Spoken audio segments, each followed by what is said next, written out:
Hello friends, welcome to your favourite channel. जैसा कि आप सब जानते हैं कि हम हिस्ट्री का चैप्टर्स को कवर करने की कोशिश कर रहे हैं, एनसीईआरटी के मेन पॉइंट्स, जो कि बहुत इजीली मैं आपको बताती हूँ, जिससे कि आपको एग्ज़ाम में जो भी आपके पास क्वेश्चन आता है वो आप इजीली उसको सॉल्व कर सकें। ठीक है, तो आज हम लोग अभी देखते हैं, हमने स्टार्ट किया है लेसन नंबर 4, आरंभिक नगर।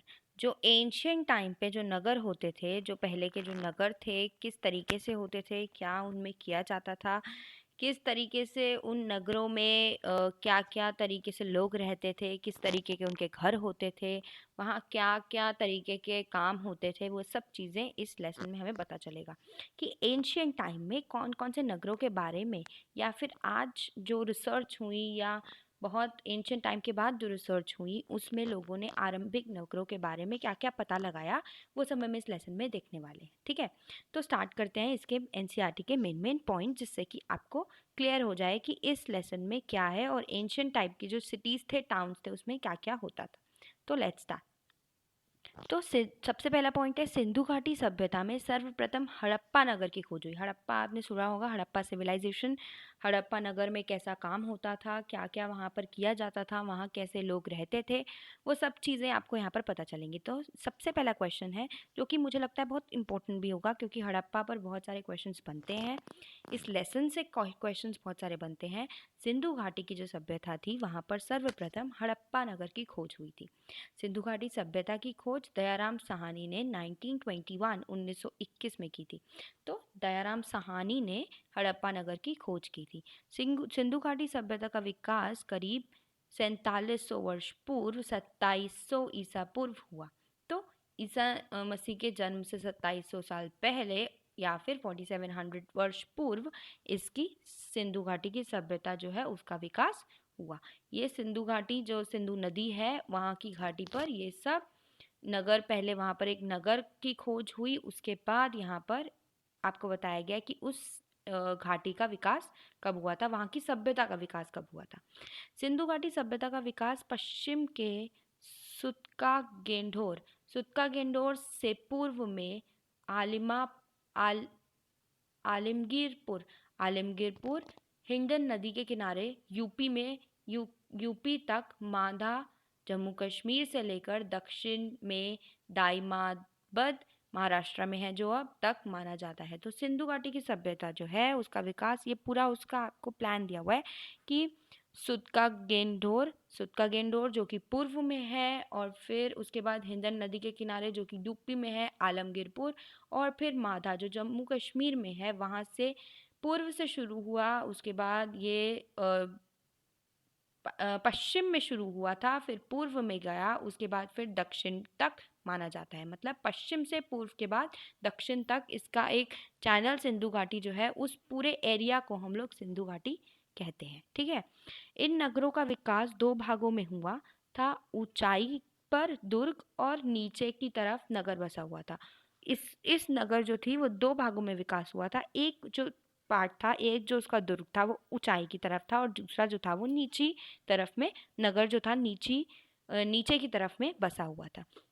मोहनजोदड़ो के महान स्नानगर मिला है, जो 11.88 मीटर लंबा, 7.01 मीटर चौड़ा और 2.43 मीटर गहरा था। तो मोहनजोदाड़ो का जो महान जहाँ स्नान करते हैं लोग, जो स्नान करने का जो है, जो वहाँ पर स्नान करने की जो जगह है वो मिला था, और उसकी चौड़ाई, लंबाई, गहराई सब कुछ यहाँ पर दी गई है। इसमें पानी के रिसाव को रोकने के लिए प्लास्टर के ऊपर चारकोल लगाया जाता है। तो यहाँ पर पानी को रोकने के लिए क्या प्लास्टर है, और उसके ऊपर चारकोल का इस्तेमाल करके पानी को रोका जाता है। उसके बाद कालीबंगा और लोथल में अग्निकुंड मिले हैं। कालीबंगा और लोथल ऐसे नगर हैं जहाँ पर अग्निकुंड मिले हैं, जिससे कि वो क्यों मिले होंगे, क्योंकि वहाँ पर कोई ना कोई हवन हुए होंगे, जिससे कि हमें पता चलता है कि कालीबंगा और लोथल ऐसी जगह हैं जहाँ पर अग्निकुंड के अवशेष मिले हैं। हड़प्पा, मोहनजोदड़ो और लोथल में बड़े अनागर गोडाउन मिले हैं। तो गोडाउन मिले हैं जहाँ पे सामान रखा गया होगा। एंशियंट टाइम में, पुराने टाइम पर आरंभिक नगर, ये सब आरंभिक नगर थे जिनमें अन्न रखा गया होगा, गोडाउन थे, अन्न के गोडाउन थे, यहाँ पर अन्न को स्टोर करके रखा जाता होगा। तो ये 3 नगर थे जहाँ पर किया जाता था, हड़प्पा, मोहनजोदड़ो और लोथल। लोथल और सुत्का गेंडोर सिंधु सभ्यता के बंदरगाह थे। तो ये जो लोथल और सुक्ता गंडोर थे वो सिंधु सभ्यता के क्या थे, बंदरगाह थे। और अब आगे देखते हैं और क्या क्या हुआ और कौन कौन से नगरों के बारे में हमें पता चलता है।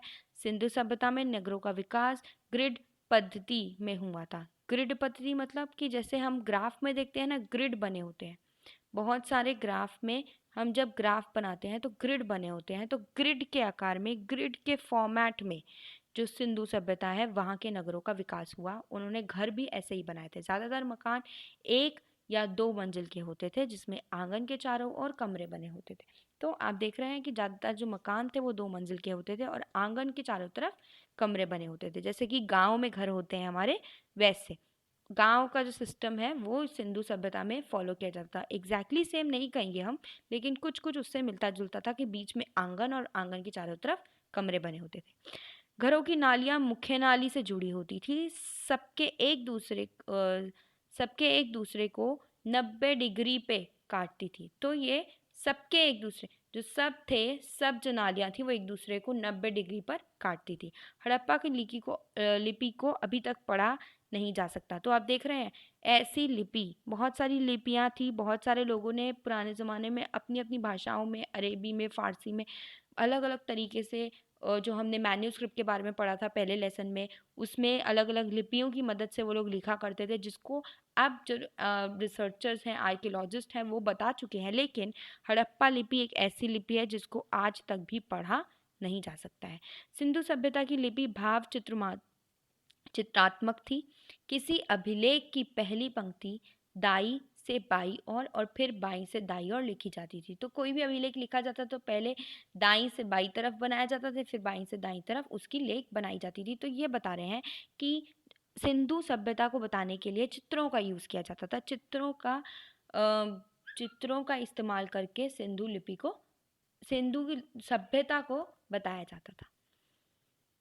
अधिकतर वस्तुएं पत्थर, शंख, सोने, तांबे और चांदी से बनी होती थी। सिंधु सभ्यता के लोगों को लोहे की जानकारी नहीं थी। तो आप देख रहे हैं सिंधु सभ्यता के लोगों को सबकी जानकारी थी, वहाँ पर बहुत सारी चीज़ों से चीज़ें बनी होती थी, लेकिन उन्हें लोहे की जानकारी नहीं थी, तो वहाँ पर लोहे की चीज़ें नहीं बनती थी। यहाँ मनके, बाट और फलक भी मिले थे। तो यहाँ पर और भी चीज़ें मिली थी। कहाँ पर? ये सिंधु सभ्यता में और भी चीज़ें मिली थी, मनके, बाट और फलक।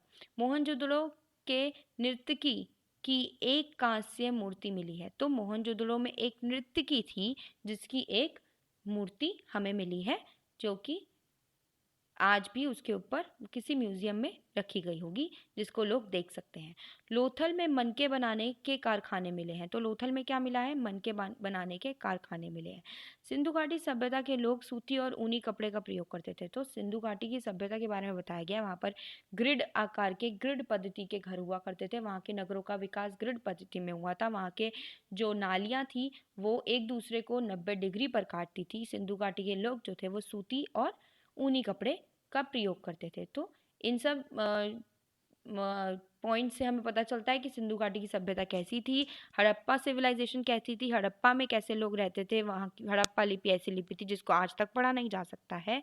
मोहनजोदड़ो में कैसे क्या क्या चीज़ें वहाँ से मिली। लोथल एक ऐसा नगर था जहाँ पे हमें क्या क्या मिलने पाया जाता है। थोड़े से पॉइंट्स और बाकी हैं इस चैप्टर के, फिर ये चैप्टर भी हमारा पूरा हो जाएगा। तो आगे देखते हैं। स्वास्तिक चिन्ह हड़प्पा सभ्यता की देन है। तो आज जो हम स्वास्तिक चिन्ह बनाते हैं, जो हम स्वास्तिक चिन्ह का प्रयोग करते हैं,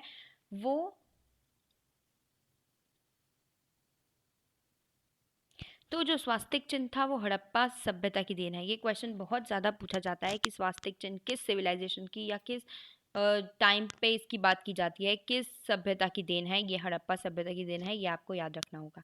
बालू और स्फटिक पत्थरों के पाउडर को गोंद में मिलाकर फ्यान्स का निर्माण किया जाता है। 2 पत्थरों को मिला के फ्यान्स का निर्माण किया गया था, जिसे हम लोग बालू पत्थर कहते हैं, जिससे मन के चूड़ियाँ, छोटे बर्तन बनाए जाते हैं। चूड़ियाँ बनाई जाती हैं, बर्तन बनाए जाते हैं। इसको जब हम लोग गोंद में मिलाते हैं तो उससे एक पदार्थ बनता है जिसको बोलते हैं फ्यांस, और उसकी मदद चूड़ियाँ और बर्तन बनाने में किया जाता था। तांबे की प्राप्ति राजस्थान से, सोने की प्राप्ति कर्नाटक से और टीन की प्राप्ति अफगानिस्तान से हुई थी। तो आप देख रहे हैं कि हमें क्या क्या चीज़ें कहाँ से मिली थी। तांबे की प्राप्ति राजस्थान से, सोने की प्राप्ति कर्नाटक से और टीन की प्राप्ति अफगानिस्तान से हुई थी। मेहरगढ़ में कपास की खेती के साक्ष्य मिले हैं। तो ये हमें जानने को मिलता है कि आरंभिक समय में कौन से ऐसा नगर था जहाँ पे कॉटन कपास की खेती होती थी, वो था मेहरगढ़। तो ये भी क्वेश्चन आपसे पूछा जा सकता है। जमीन की जुताई के लिए लकड़ी के हल का प्रयोग किया जाता था। तो लकड़ी के, पहले वो लोग लोहे का इस्तेमाल नहीं करते थे, जिसके कारण वो लोग लकड़ी का इस्तेमाल करते थे और ज़मीन की जुताई के लिए लकड़ी का इस्तेमाल किया जाता था। सिंधु सभ्यता का क्षरण 3900 वर्ष पूर्व 1900 ईसा पूर्व होने लगा। तो उस सिंधु सभ्यता का जो क्षरण था वो 39 वर्ष पूर्व 1900 ईसा पूर्व में होने लगा।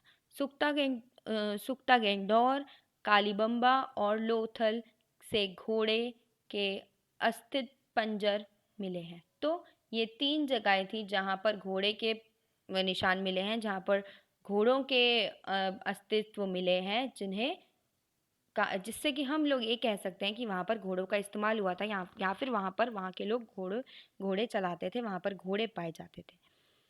मेसोपोटामिया में वितरण में लोहा शब्द सिंधु सभ्यता के लिए प्रयोग किया जाता है। तो आपने एक वर्ड सुना होगा मेसोपोटामिया। मेसोपोटामिया जो है वो मेलोहा शब्द सिंधु सभ्यता के लिए प्रयोग किया जाता है।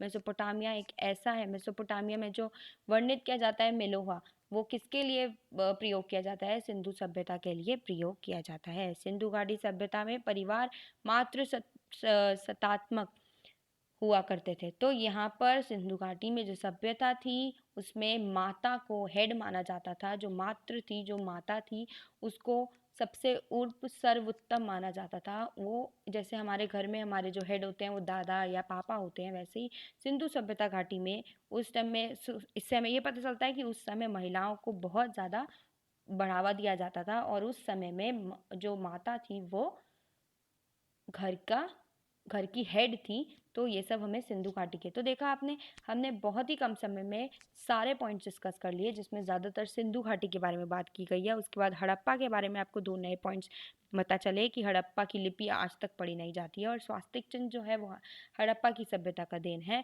फिर मेहरगढ़ से कॉटन की खेती के साक्ष्य मिलते हैं। तो हो सकता है ऐसा कि कॉटन की खेती जो है वो शुरू हुई थी, वो मेहरगढ़ में शुरू हुई थी।